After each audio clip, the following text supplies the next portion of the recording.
hello everyone. Well, as promised, I did say I would return to the Conqueror once I had, unlocked it on my main account and once I gotten to play it a bit more. Matchmaking this game is pretty much what you might expect in Tier 10. They got 5 Tier 10s, they got 5 Tier 9s, and then the two unfortunate Tier 8s that got thrown into this matchmaking. That's pretty common. Sometimes you might get worse, more often you'll get better matchmaking than this. Usually you'll face more Tier 8s and such things, which is of course easier to deal with. But I would say in terms of what you face, pretty damn average. Now, the Conqueror, of course, since I last covered it, the last time I covered the Conqueror was during pre-testing, when the 419 guns had 2.0 Sigma. It got nerfed to 1.8, and in terms of difference, it really hasn't made much of a difference at all. Neptune spotted, and I'm shooting. Now what you might notice here, really, is this. Okay, I guess he wants to rush right in, which is weird, because NC rushing right in is maybe not the best option against Tier 10 matchmaking. You get an idea, of course, of the size difference between a Tier 8 and a Tier 10 ship here. But then again, you gotta remember that watching from this kind of perspective is always misleading, because the game shows your own ship as larger than what it actually is. This is because of the perspective that kind of fools you. Anyway, moving on. This game you might notice that I have AP loaded, and that's for the sake of kind of proving a point and making an example. This game I will shoot nothing but AP. AP and AP only. The Gearing is lucky enough to not eat a single over penetration. Instead he only eats 6 pens and pretty much loses half his HP pool, because clearly there should be pens as well, so he could lose even more damage. Clearly this isn't enough, because he's at 12 km and lost half his HP to Battleship AP. I mean, I went over this in my recent Battleship AP on DD's commentary, and I think that this kind of punishment is more than enough. There's really no reason to have more punishment than this. I saw the Neptune shooting around the island, so I shot at him. Oh well, I didn't see him, but I saw the shells coming, and I used the landmark of the island to pinpoint his location and shot in that general direction, and I got a citadel. However, I thought the Gearing was going to die. That's why I didn't shoot the Gearing, but the Gearing survived longer than I expected, so ultimately shooting the Gearing might have been the better choice. I'm asking Ardonsko if he wants to push in and radar. Now, once again, the point here I am making is that I'm going to be shooting only AP this game. The HE is, of course, the Conqueror has multiple things that are superbly powerful on it. I call the ship overpowered, and that's because it has so many powerful things going for it. And the HE is, of course, one of the key points of this. The HE is ridiculous. The HE deals more damage than any other HE in the game, and you have an absolutely absurd 48% fire chance per shell.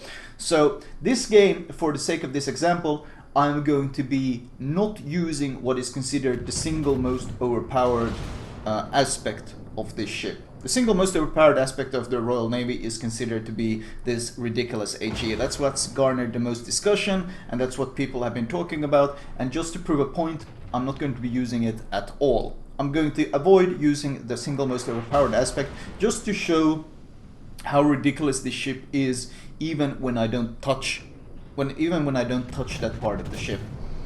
Henry giving me broadside. I'm hoping for some citadels, but honestly Henry has very trollish armor, and as you can see I get pens and overpens. I might have aimed a bit too high, but one of the reasons why Henry tends to be quite tricky to citadel at times, well, it's not tricky to citadel through the nose, but shooting the broadside to citadel can be tricky, just like all French cruisers, because they have that spaced armor going for them. Neptune is slowing down. I shoot where he's about to glide as he slows down to smoke, and I expect him to be dead and already aim away. And as expected, double citadels and he gets destroyed. 1.8 Sigma, which is the so-called nerf Sigma, with 12 guns, especially at the distances you can play the Conqueror, is more than enough to be insanely powerful. The reason, of course, why the Sigma nerf isn't really that big of a deal is because you got the insane Conqueror Concealment. Now, as I mentioned, I'm going to list some of the multiple strengths that the Conqueror has going for it, and that's, of course, the insane Concealment. 11.1.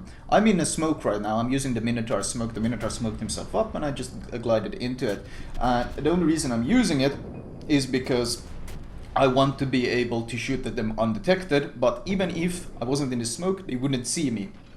Because I have 11.1 concealment. Only now with the Furire de Grosse, only now is he within detection range of me. Let's see if I can punish him. I might have shot a bit too far in the front. Yeah, shot a bit too far in the front. And we were about 6 minutes into the game, and I already accumulated 100,000 damage. And this is of course shooting nothing but AP. Intentionally shooting nothing but AP. So the idea that only the HE is the issue with the ship is of course, in my opinion, ridiculous. I see him turn behind island. I'm gonna see if I can maybe catch him turning. A bit of an awkward shot, but might as well go for it. The smoke is about to fade, and I am spotted by the Friedrich der Grosse. Now, most other battleships, I would say, well, there used to be a time where being caught like this broadside in a battleship was hugely detrimental, but then they introduced the Grosse Kurfürst that had turtleback, and suddenly you had a bunch of German battleships sailing around full broadside, and then USN battleships cried, and now they are also sailing around like idiots full broadside, and it's kind of like, it feels like the overall skill level has just been lowered and lowered and lowered in terms of battleships, where it's become this kind of retarded clown fiesta where the Conqueror, you see, he's showing full broadside, almost stationary. I aim for his waterline. Of course I get no citadel, so I get 4 pens but not a single citadel, because the Conqueror continues this pretty damn stupid trend of having pretty much an unhittable citadel. The Conqueror, just like the Montana, can be citadeled at range, but it's in no way a consistent way of punishing them, and more often than not they'll just get away with it, which is of course pretty damn stupid, and it's the kind of silly additional help that battleships really didn't need in this game. And there was a way to differentiate between bad battleship players and good battleship players, in the sense that the good ones had better map awareness and they knew to angle against possible targets that could citadel them and so forth.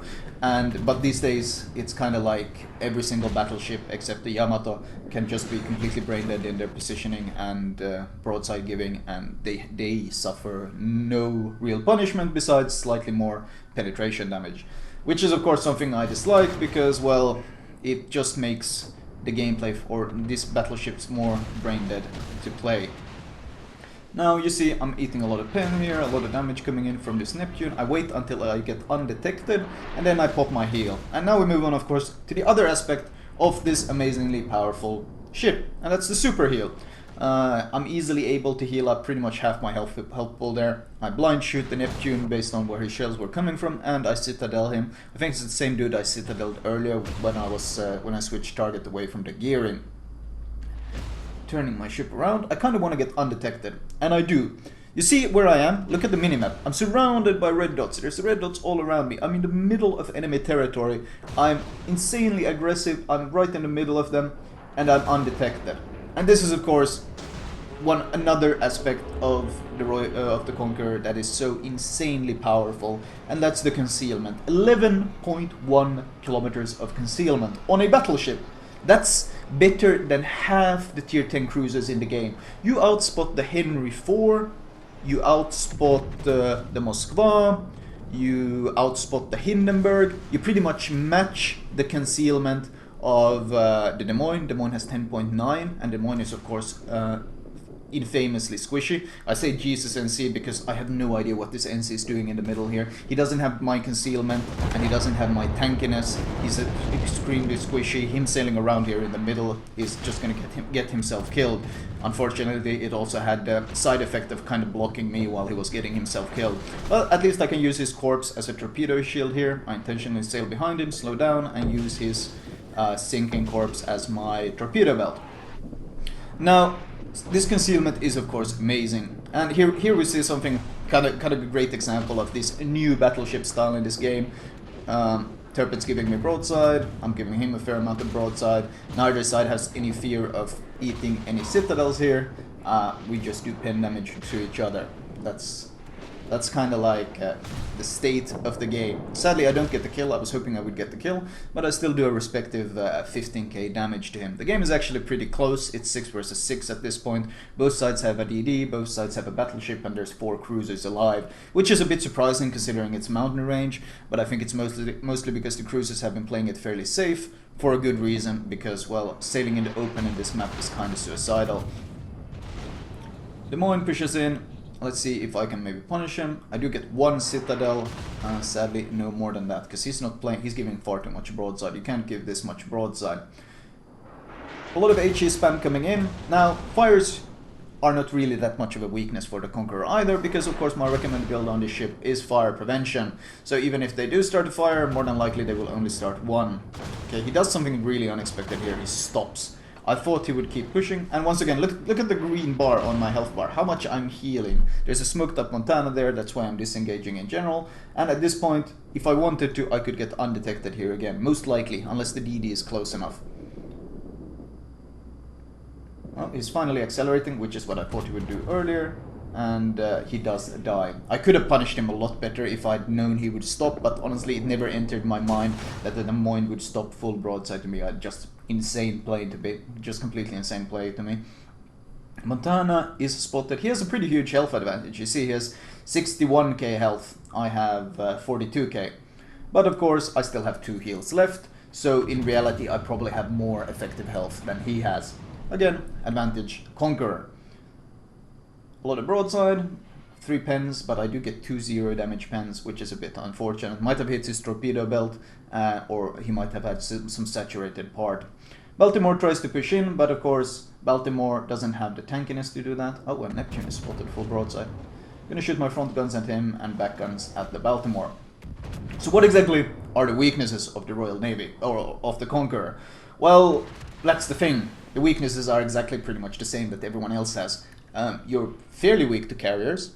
I mean, you have pretty damn good anti-air, and especially if you spec for it, you have really good anti-air, but you're kind of susceptible to carriers. But then again, so are all tier 10 battleships. Even Montana, if you go full AA spec, if a tier 9 or tier 10 carrier wants to strike you, it can easily strike a Montana. You're not going to be able to withstand a strike. Like, that's not going to happen. Any tier 9, tier 10 carriers can easily strike out Montanas. People just tend to not choose them as the priority target because there are easier targets to pick. But even Montana, that's supposed to be the so-called AA ship, can get struck by them. And carriers are in general so rare, and you face them so rarely in the game that that's a really weak strength to have. But but in general, that's of course a weakness. But the Yamato has the same one. The Grosse Korfust is has an even larger weakness against them. So the Conqueror has pretty much the same weakness as everyone else in that sense. Torpedoes, aka DDs. Yes, the Conqueror shares once again the same weakness, but the Yamato is spotted from much further away. He has a better torpedo belt, but is spotted from much further away, and he cannot give broadside to dodge torpedoes in the same way as the Conqueror can, because if he does, he gets citadeled. The Montana is more vulnerable than this guy is because, well, he's spotted from further away, so it's easier to land those long-range torps on him. And what else? On the Grosse Korfust, he has Hydro, but he's so incredibly clumsy and big that any sort of fast torps will wreck him just as easily as they wreck anyone else.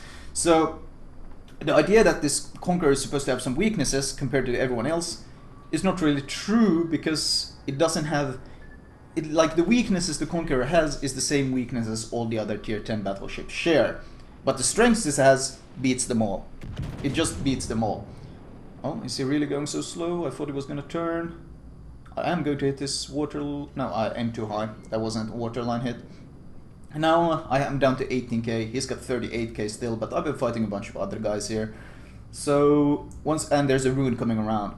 Now, once again, this could be a really tricky situation. He's even angling against me. This is where I would switch to HE. Once again, I'm intentionally not using the single strongest tool the ship has, which is the hugely hard-hitting HE, where you can get 20k HE volleys and you start multiple fires. I'm intentionally not using it, just for the sake of this example, this challenge, so to say. He gives full broadside, kind of waterline hit, 16k damage, no citadels.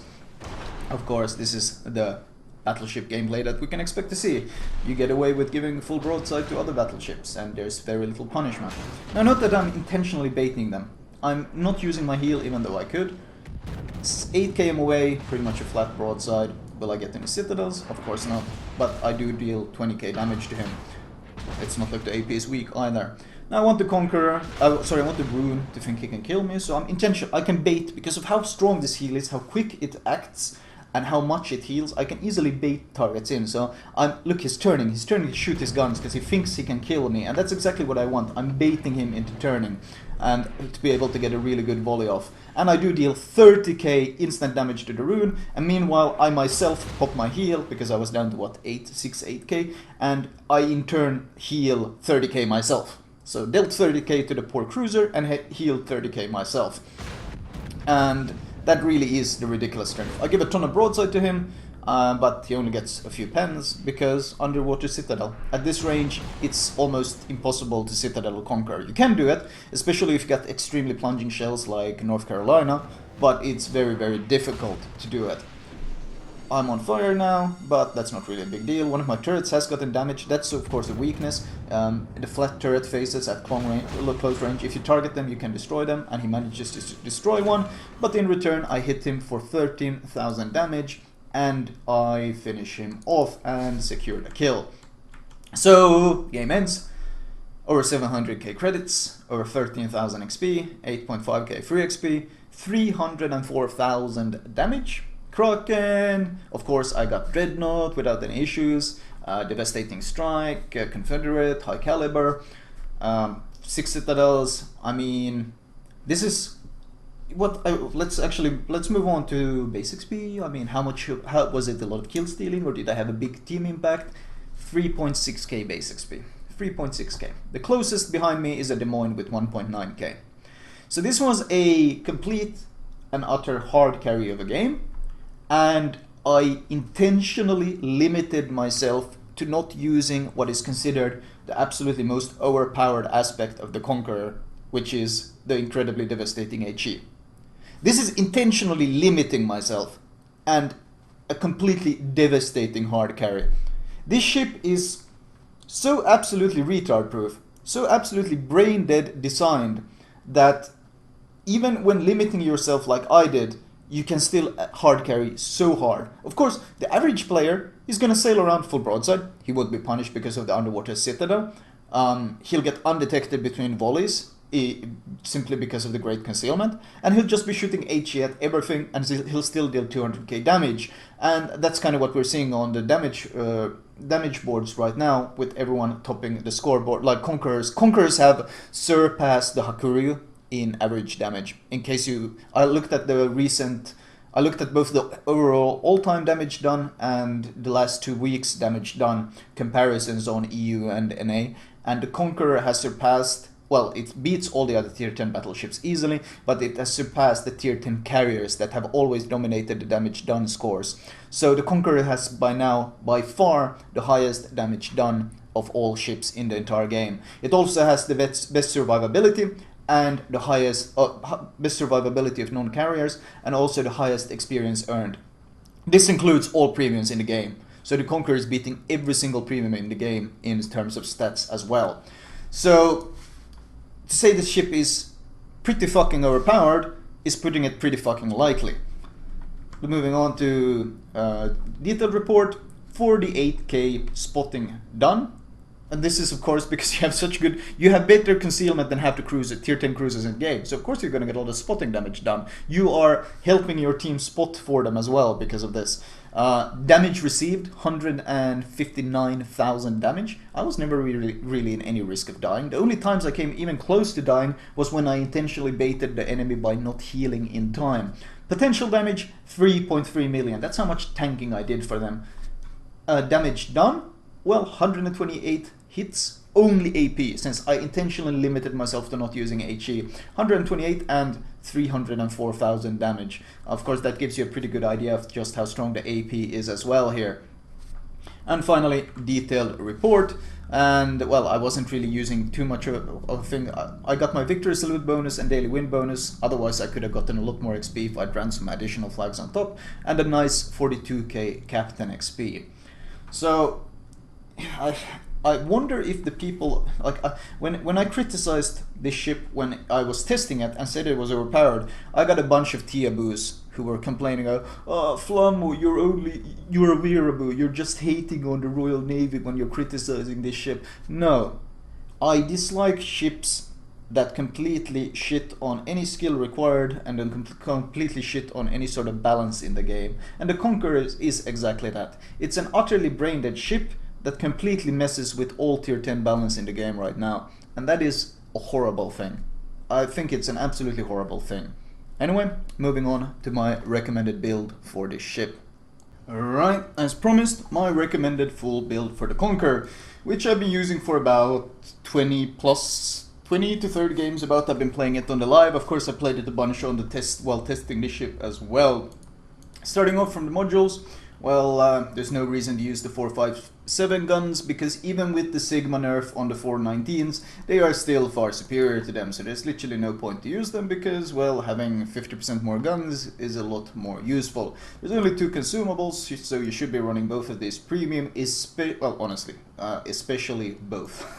Like, both are incredibly important. Having a premium damage control cuts down the cooldown from 103 seconds to 68 with Jack Dunkirk, which is a big difference. And of course, having an additional super heal and cutting it down also 35 seconds is also incredibly useful. So just run both of them on premium. If you can afford to play a tier 10 battleship, you can afford to pay the massive price of 22.5k for the credit for these consumables. I think it's...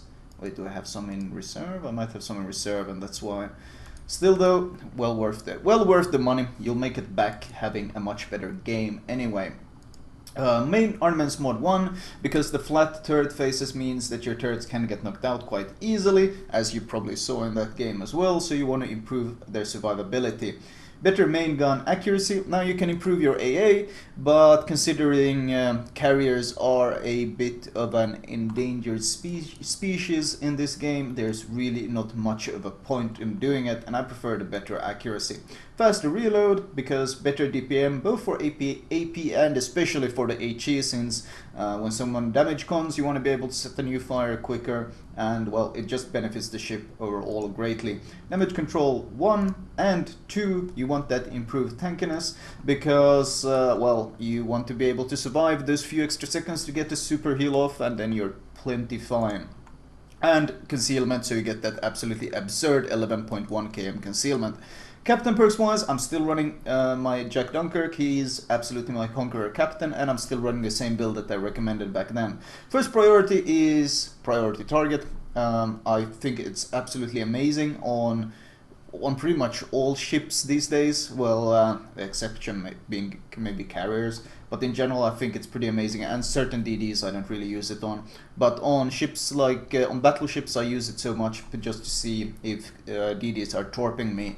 But if you don't really like using it for that purpose, you can also get Expert Loader, which is actually really good on Royal Navy, simply because both HE and AP are so strong that you kind of end up switching ammo type quite often, in which case this perk actually becomes very valuable. So either one of these as the first point. Follow it up with, if it's a low tier captain, you probably want turret traverse, because the low tier turrets are very slow. On Conqueror you also want turret traverse first, because as you can see, even with Jack Dunkirk's buffed turret traverse, it's still a 40-second 180-degree turn time, so you do want this perk as quickly as possible. Superintendent, additional super heal, and concealment. Once you have these 10 points, as a 12 point you go for Adrenaline Rush, because it's so incredibly powerful on all ships except, well, carriers, and fire prevention as the 16 pointer. And then you still have 3 points left, at which point you get the improved Jack of all trades. Once again, this is 5% on normal captains, and I would probably get it on normal captains as well.